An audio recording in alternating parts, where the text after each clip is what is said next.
Lecture de l'histoire de la Rédemption, chapitre 32. La Pentecôte.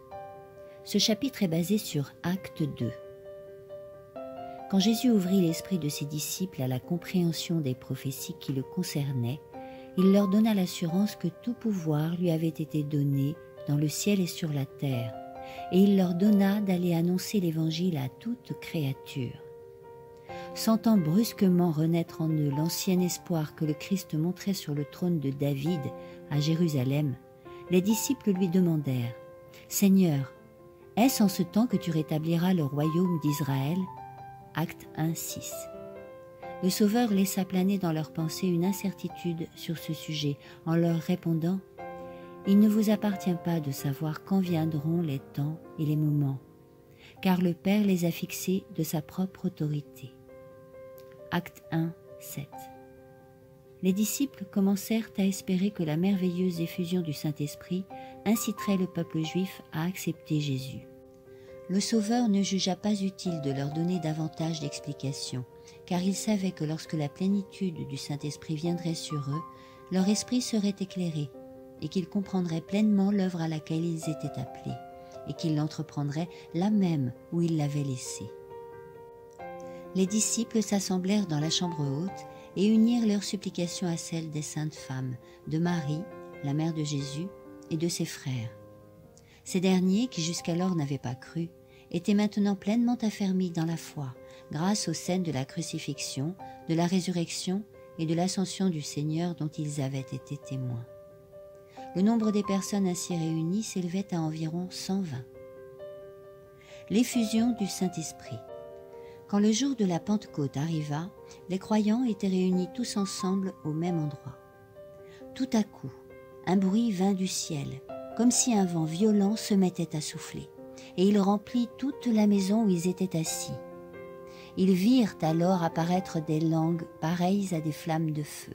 Elles se séparèrent et se posèrent une à une sur chacun d'eux.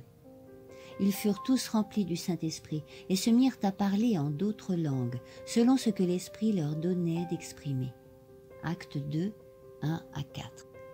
Le Saint-Esprit, prenant la forme de langues de feu divisées en pointes et s'arrêtant sur eux qui étaient assemblés, était un emblème du don ainsi accordé et qui leur permettait de parler couramment différentes langues qu'ils ignoraient auparavant. Le feu représentait le zèle ardent avec lequel ils se mettraient à l'œuvre et la puissance qui accompagnerait leurs paroles. Grâce à cette illumination céleste, les Écritures que Jésus leur avait expliquées prenaient maintenant à leurs yeux un vif relief et faisaient apparaître la vérité sous un jour plus beau, plus limpide et plus puissant. Le voile qui les avait empêchés de voir la fin de ce qui était aboli était maintenant levé. Aussi, l'objet de la mission du Christ et la nature de son royaume devenaient-ils parfaitement clairs pour eux. Une manifestation de puissance. Les Juifs avaient été disséminés dans presque tous les pays, et ils parlaient différentes langues. Ils étaient venus de loin à Jérusalem et avaient élu temporairement domicile dans cette ville pendant que se déroulaient les fêtes religieuses pour en observer les préceptes. Quand ces Juifs se retrouvaient, ils représentaient toutes les langues connues.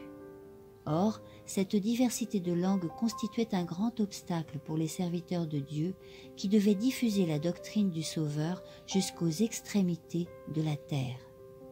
Le fait que Dieu ait à cet égard miraculeusement suppléé aux déficiences des apôtres fut pour le public la meilleure confirmation de la véracité de ces témoins du Christ. Le Saint-Esprit avait ainsi fait pour eux ce qu'ils n'auraient pu accomplir par eux-mêmes pendant toute une vie. Désormais, ils pouvaient prêcher le message de l'Évangile en terre étrangère, puisqu'ils parlaient couramment la langue de ceux qu'ils étaient appelés à évangéliser. Ce don miraculeux était aux yeux du monde la meilleure preuve que leur mission portait le sceau du ciel. À Jérusalem vivaient des Juifs, hommes pieux venus de tous les pays du monde. Quand ce bruit se fit entendre, ils s'assemblèrent en foule. Ils étaient tous profondément surpris, car chacun d'eux entendait les croyants parler dans sa propre langue. Ils étaient remplis d'étonnement et d'admiration et disaient « Ces hommes qui parlent ne sont-ils pas tous galiléens ?» Comment se fait-il alors que chacun de nous les entende parler dans sa langue maternelle? Actes 2, 5, 8.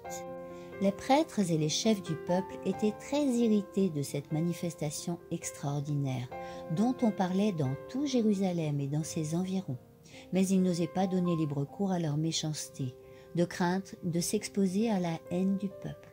Ils avaient fait mourir le Maître, et voici que ses serviteurs, hommes illettrés de la Galilée, montraient le merveilleux accomplissement de la prophétie et enseignaient la doctrine de Jésus dans toutes les langues connues à l'époque.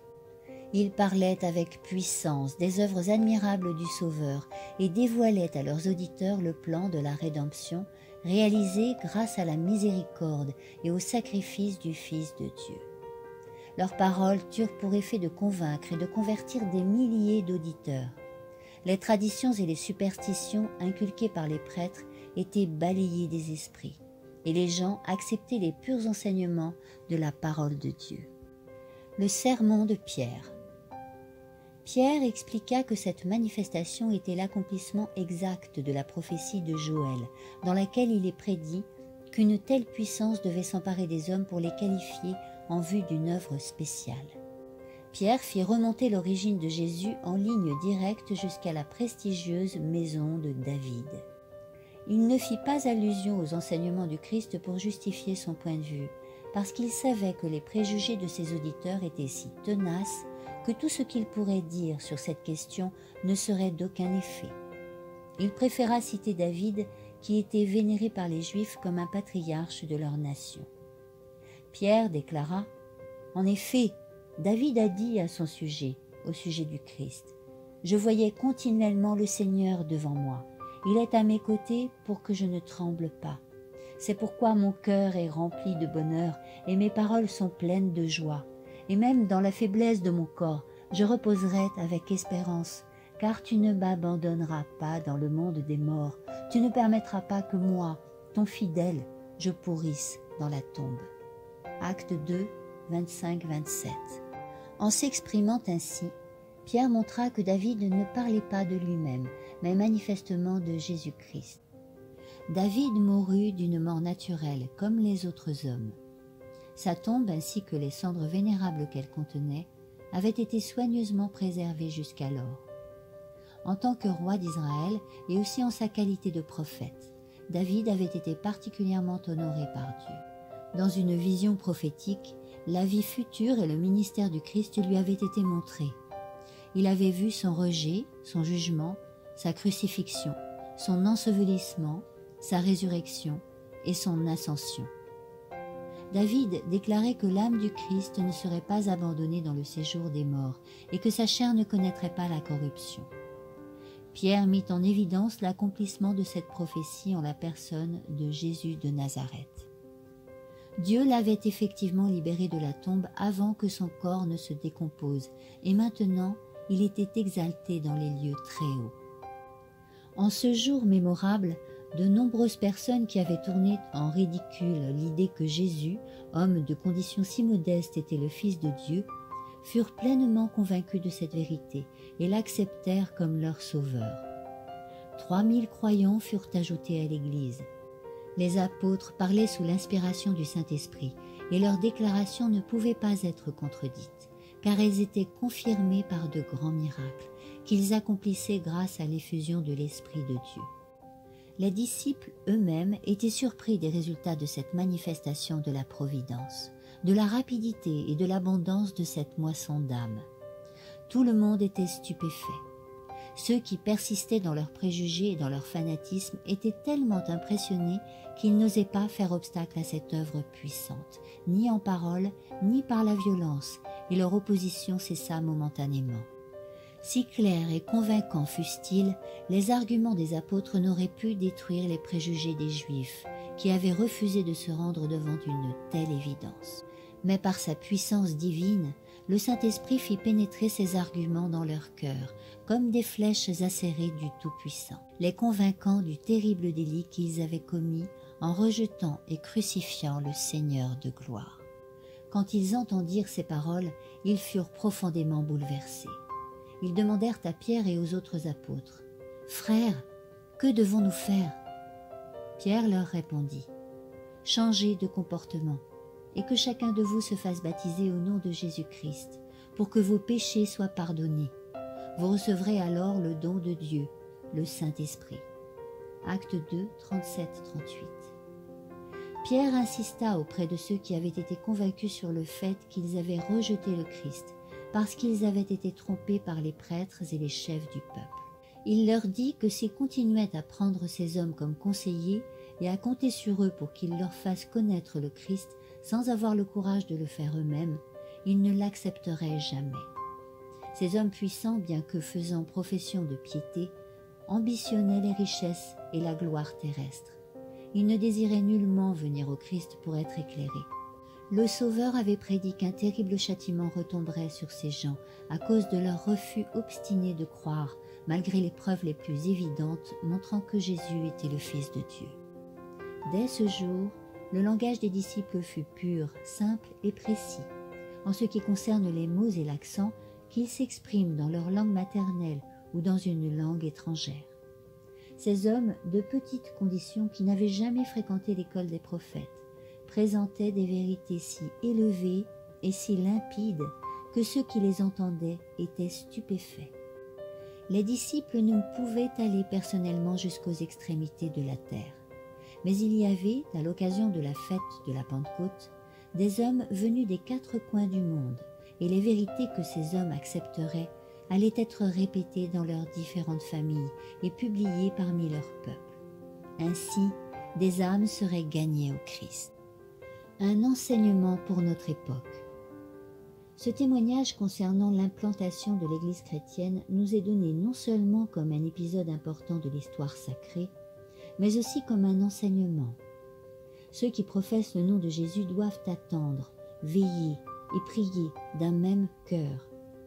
Tous les différends doivent être aplanis. L'unité et l'amour sincère les uns pour les autres doivent régner. Alors nos prières pourront monter avec une foi ferme et ardente vers notre Père céleste. Alors nous pourrons attendre avec patience et espoir l'accomplissement de la promesse. L'exaucement peut venir de façon soudaine et avec une force invincible, ou bien il peut être différé de plusieurs jours ou de plusieurs semaines, et ainsi notre foi peut être mise à l'épreuve. Mais Dieu sait quand et comment nos prières doivent être exaucées. Notre part consiste à entrer en contact avec le canal divin. Le Seigneur a sa part à assumer dans son œuvre. Il est fidèle à ses promesses. L'essentiel pour nous est d'être un cœur et une âme, de rejeter toute envie et toute malice, et comme d'humbles suppliants, de veiller et d'attendre. Jésus, notre représentant et notre chef, est prêt à faire pour nous ce qu'il a fait pour les croyants qui priaient et veillaient le jour de la Pentecôte. Suite de la lecture au chapitre 33, dans le prochain